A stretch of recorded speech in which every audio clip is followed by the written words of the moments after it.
problema é que a força magnética ela vai ser igual à força elétrica, certo? Certo. Muito bem. Acontece que a força magnética e a força elétrica, elas têm equações diferentes, né? Já que ele nos disse que a força elétrica é perpendicular à velocidade, então a força magnética também vai ter que ser. De Uhum. tal forma que a gente pode reduzir essa equação para aquela forma modular, né? Ou seja, sem o seno do ângulo, sem produto vetorial, etc. Essa velocidade, lembrando, tem a ver Aham. com esses caras. É igual à variação da energia cinética. Então, essa, essa variação aqui de potencial elétrico vai ser igual à variação da energia cinética. Então, vamos colocar aqui que ΔV vai ser igual a ΔK. Né? Estava em repouso, então é basicamente igual a mv quadrado sobre 2. Né? Tava dizendo que estava em repouso, né? Então Uhum. não tinha velocidade inicial. Aí com isso tu acha a velocidade. Agora, a força elétrica aqui, baseado nas informações que ele deu, né?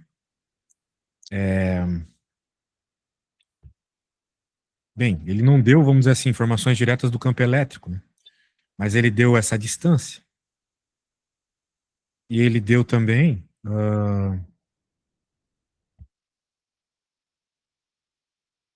um fato interessante, né? Que a diferença de potencial aqui é V2, certo? Certo. Não significa que a gente pode usar o fato de que campo elétrico e potencial elétrico estão relacionados, né? Lembra disso? Então, por exemplo, tá, aqui é força elétrica. A gente sabe que força elétrica é força, ou melhor, é carga, né? Vezes o campo elétrico. Só que a gente não tem esse cara, não tem problema. Uhum. Corta, corta. O campo é igual à diferença de potencial, que no caso é V2, ele falou ali que é V2 mesmo, dividido pela distância. Né? Vamos lembrar que essa diferença de potencial aqui é basicamente V1, porque ele sai de um potencial e vai para um zero, tá ligado? Aham. Esse V2 aqui não é o cara que tá, tipo, puxando ele. Esse V2 tem a ver com as placas. Uhum.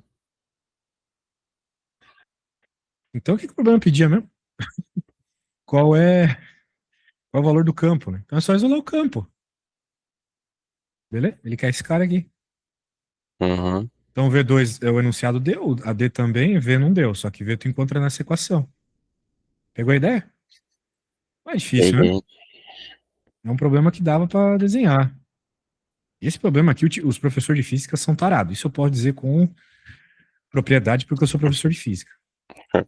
É um problema que envolve tudo, né? Mecânica, força elétrica e campo magnético. Então é um problema muito interessante. Pegou a ideia, né? Então Aham. eu vou querer que tu simplesmente resolva esse problema e depois eu vou te pedir um bem parecido para tu começar, bem parecido com esse para começar, tá? Certo. Note que é para ser um problema tranquilo mesmo, uma vez que é problema de uma bolinha, né? O Halliday, quanto mais bolinhas, mais difícil.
Mandar a resposta aqui. Show.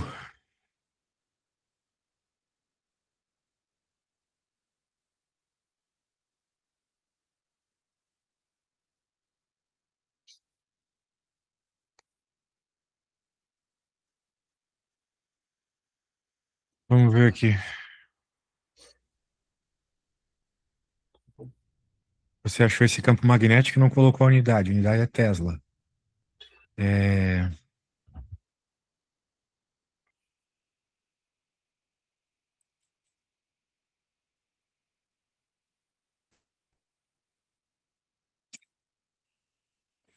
Eu falei uma besteira aqui.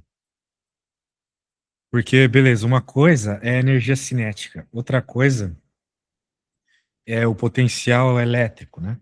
Eles têm unidades diferentes.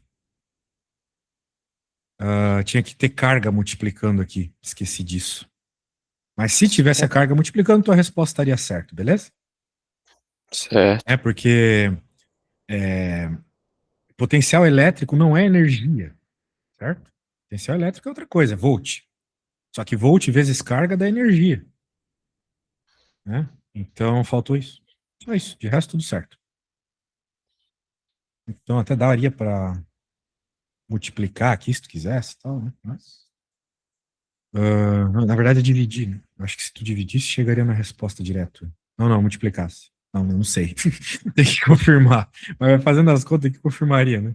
Que daí a velocidade apareceria aqui. O problema é que a velocidade está ao quadrado, né? Então não é só multiplicar, acho que teria a raiz, seria a raiz da carga. Um negócio assim. O mais importante é que você desenvolveu certo. Agora eu vou pedir o contrário. Eu vou pedir para que você só escreva a lógica das coisas. Faça um desenho, as equações, etc., sem olhar dessa vez o que a gente fez, tá? Não quero que tu faça conta, resumidamente, beleza? Só quero que tu escreva as equações. Chegue numa. Eita, assim é feio. Ah, tu chegue numa expressão, sacou? Para o que o Certo. problema pede. Uma expressão em termos das coisas que o enunciado deu, mas não precisa fazer a conta para ser mais rápido. Faz um desenho e tal, para eu ver como é que tu desenvolveria um problema como esse, que eu tenho certeza que vai cair igual na prova. Todo professor cobra isso em exame, porque é muito completo, não é o problema. Sem olhar, beleza? Certo.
Essa questão é só um dos valores ou muda mais alguma coisa? Basicamente só os valores. Mas aí não falou que não precisava Não encontrar os precisa fazer a valores, né? conta, não. Eu só quero que tu, tipo, desenvolva como eu desenvolvi, sabe? Tipo, chegue nas expressões e tal. Sem olhar, né, o que a gente fez.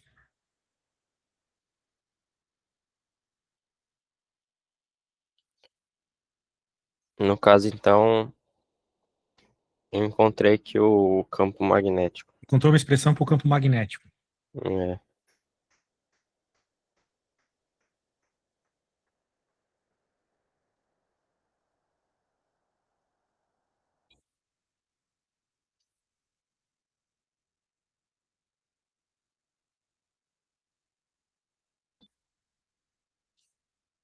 Top.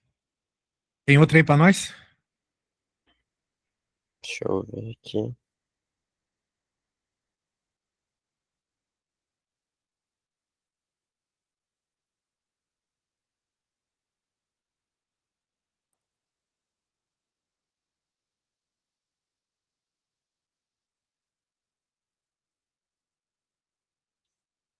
Eita, meu, essa aí não. Ai, essa aqui é meu Nêmesis.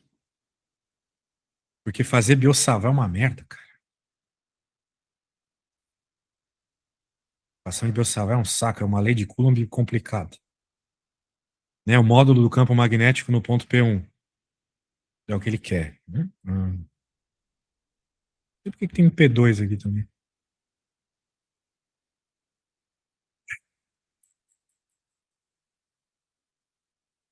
Bem, aqui, né, você tem que entender o seguinte. Qual que é a ideia para ser tão complicado esse problema, né? Porque às vezes a gente vai fazendo conta e não sabe de onde vêm os problemas. A ideia é o seguinte. Quando a gente está calculando, por exemplo, né, para facilitar a nossa vida, o campo magnético de uma partícula, não, um campo elétrico, para facilitar ainda mais a nossa vida. Essa partícula, ela está fixa num ponto, e todo o campo sai desse ponto. Então, se eu estou calculando aqui, por exemplo, eu vou ter sempre uma distância fixa, certo? Certo. De um campo que sempre vem do mesmo lugar. Mas agora, se eu tiver uma estrutura, tem um tamanho, né? Vamos dizer assim. Então eu vou ter, na verdade, vários lugarzinhos gerando campo com várias distâncias diferentes, entendeu? Uhum. Então tá sempre mudando não só a posição, ou melhor, a distância de cálculo, mas também. Tá mudando a distância de cálculo, né? A carga tu pode dizer que é sempre a mesma. Porque tu tá sempre pegando pedacinhos do mesmo tamanho, vamos dizer assim, né? Uhum. Só que tu vai ter que, vamos dizer assim, calcular essa distância mediante ao tamanho do objeto, né? Que são duas coisas que andam junto, né? A distância da carga até o ponto que tu quer calcular e o tamanho do objeto. Então, por isso que é complicado, né? Em outras palavras, tu vai parametrizar, né? Uma espécie de parametrização. Vai deixar essas duas coisas em função de uma só. Pode ser do ângulo, pode ser da distância, né? Tem que ver o que é Uhum. mais simples de trabalhar. Muito bem. Ah, então, o que a gente pode fazer aqui, né? Vamos ter que construir esse problema. Primeiro, levando em conta qual é a equação que resolve, né? A equação que resolve é a lei de Biot-Savart. Eu já vou deixar assim com um diferencial, porque a gente sabe que vai ter que integrar essa merda ainda, né? Tem que fazer. Esse vetor R aqui é uma espécie de vetor unitário, porque se ele não for unitário, ele vai ter unidade, então aqui teria que ser R ao cubo. Uhum. Ah, tá. Bem, como a gente está interessado assim num primeiro momento em módulo, né? Até porque é meio óbvio que a direção do campo vai ser perpendicular à tela, né? Ou seja, vai estar apontando ou para nós ou para dentro da tela, uma vez que a corrente está numa direção e a distância está em outra, né? Então, vamos dizer assim, isso aqui é uma direção X, por exemplo, essa aqui é uma direção Y. Então, o Uhum. campo, já que surge do produto vetorial, tem que ser direção Z, certo? Certo. Então, eu já posso até dizer que, tipo, tira esse mano aqui. Lembrando que esse R aqui, ele é unitário, então, joga fora também. Porque ele tá ali, ele estava ali só para indicar a direção, certo? Eu posso dizer que a Certo. direção é K. Daí o ângulo aqui, eu vou colocar um ângulo θ genérico no primeiro momento, porque eu vou ter que pensar quem é esse ângulo, mas ele basicamente é um ângulo externo aqui, né? Em relação ao que a gente estiver calculando. Por exemplo, se eu estou calculando esse pedaço aqui, depois eu vou colocar mais vetores indicando algumas coisas. Mas, né, a gente pode ter, claro que, sei lá, a gente está vindo daqui, né, por exemplo. Uhum. Daí a gente tem um ângulo aqui. Certo. Esse ângulo não é o θ, é o outro aqui. Então eu vou até chamar de beta. É o ângulo externo. Sempre associado ao ângulo externo. Beleza? Beleza. Vou chamar de beta aqui. Ah, muito bem. Então, como você pode perceber, né, esses tamanhos aqui de distâncias, esses R's, eles vão sempre ser hipotenusas de um triângulo onde tu tem Rzão fixo. E esse X variando, certo? E esse X começa aqui, daí ele vai aumentar para cá, ele aumenta para cá também. Né? Uhum. Ah,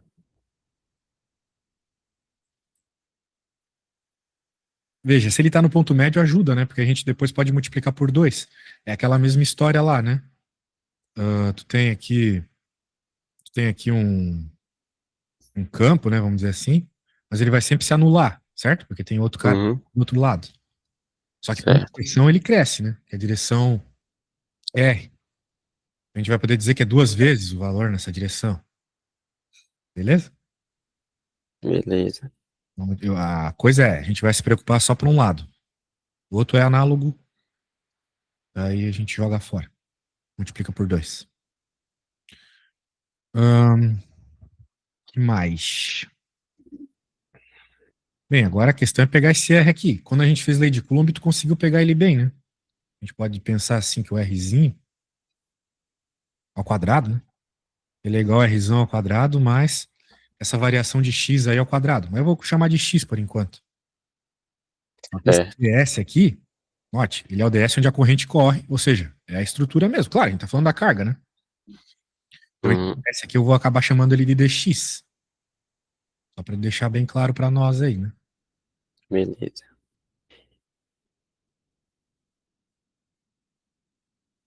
O dx onde passa a corrente, né?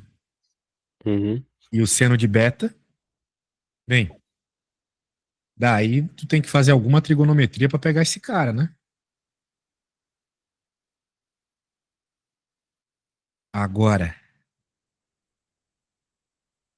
a gente sabe que esse cara aqui, bem, a gente vai pensar em cosseno aqui para cá, né? Cosseno do θ. Só que esse cosseno de θ aí não é o cosseno do beta, né? Mas, né, com um pouco de trigonometria sai. Porque, vamos pensar assim, o cosseno do alfa, ele vai ser igual ao seno do beta. Não pode ser igual ao seno do beta. Mas o seno do... que- essas trigonometrias são chatas, mas é só pensar um pouco, né? Ah, seno de beta, beleza. O problema é que beta não é legal de pegar seno dele, porque ele é um cara alto, né? Tipo, não tá dentro de um triângulo retângulo, é isso que eu quero dizer. Mas também a gente conhece, né, várias propriedades trigonométricas, né? Que envolve entendendo que o beta mais o θ é igual a 180, certo? Aham. Isso. Isso aqui faz 180 graus. Aí tu consegue usar, por exemplo, o cossa cossa senta senta, ou seno A cosseno B, seno A cosseno B, seno B cosseno A, certo? Para conseguir encontrar quem é seno de beta em função de alguma coisa que envolva θ. A ideia é essa, tá bom? Eu não vou Aham. terminar aqui, mas a ideia é essa. Não vou conseguir porque eu já tenho outro aluno. Certo. A ideia é escrever seno de beta, que é o que apareceu naturalmente na equação, em relação a algo que envolva θ. Porque para θ, temos relações com R e X. Pegou? Essa é a ideia. Uhum. Então não tem muito segredo, é só fazer alguma propriedade trigonométrica. Então tá bom, velho. Beleza. Mais tarde temos outra aula, né? Não, não foi